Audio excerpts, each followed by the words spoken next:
আজ আমি যে বিষয়টি পাঠ করব সেটি বেশ মজার একটি বিষয়। এক চোরের চুরি করা, তাও আবার কবিগুরুর গানের কথায়। তো শুনে নি কি বলছে চোর। ম্যাজিস্ট্রেট: তুমি চুরি করেছ? চোর: না হুজুর, আমি শুধু কবিগুরুর নির্দেশ পালন করেছি। ম্যাজিস্ট্রেট: তার মানে? চোর: গতকাল মাঝরাতে একটা গান ভেসে এলো, আজ জ্যোৎস্না রাতে সবাই গেছে বনে। ভাবলাম আমিই বা বসে থাকি কেন, আমিও যাই, তাই বেরিয়ে পড়লাম। ম্যাজিস্ট্রেট: তারপর? চোর: উদাস মনে হাঁটছি হাঁটছি, হঠাৎ একটা বাড়ি থেকে আওয়াজ এলো, এসো এসো আমার ঘরে এসো, আমার ঘরে। মনে হলো আমাকেই বোধহয় ডাকছে। টুক করে ওই বাড়িতে ঢুকে পড়লাম। ম্যাজিস্ট্রেট: বলো কি? চোর: ঘরে ঢুকেই শুনলাম ঘরেতে ভ্রমর এলো গুনগুনিয়ে। বেশ আনন্দ পেলাম, বুঝলাম আমাকে স্বাগত জানাচ্ছে।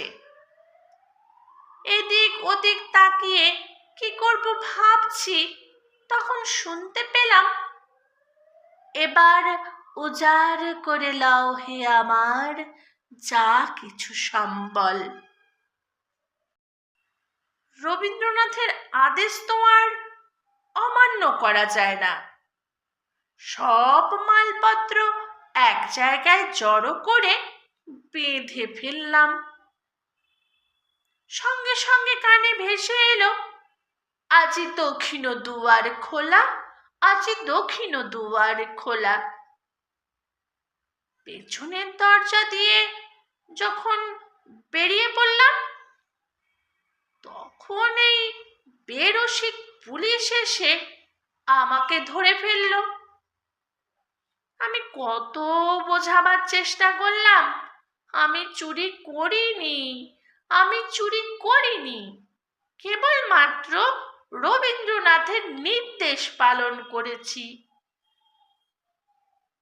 ওরা বোধহয় রবীন্দ্রনাথের নামই শোনেনি কোনোদিন। কোমরে দড়ি বেঁধে সোজা আপনার কাছে নিয়ে এসেছে। ম্যাজিস্ট্রেট: ঠিক আছে ঠিক আছে, তোমাকে 3 বছরের কারাদণ্ড দিলাম। তো এই বিষয়ে তোমার রবীন্দ্রনাথ কিছু বলেছেন? চোর: এ পথে আমি যে গেছি বারে বারে, ভুলিনি তো একদিনও। ম্যাজিস্ট্রেট: আচ্ছা, তাহলে যখন জেলে থাকবে তখন তুমি রবীন্দ্রনাথকে কি বলবে? চোর: ভেঙে মোর ঘরের চাবি নিয়ে যাবি কে আমারে, ভেঙে মোর ঘরের চাবি নিয়ে যাবি কে আমারে।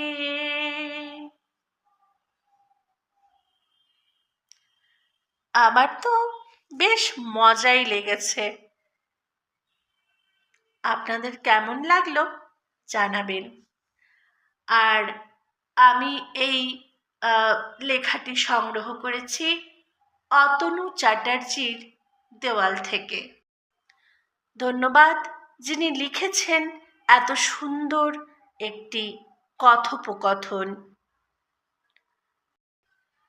ধন্যবাদ অতনু চ্যাটার্জিকেও এমন একটা মজার বিষয় পোস্ট করার জন্য।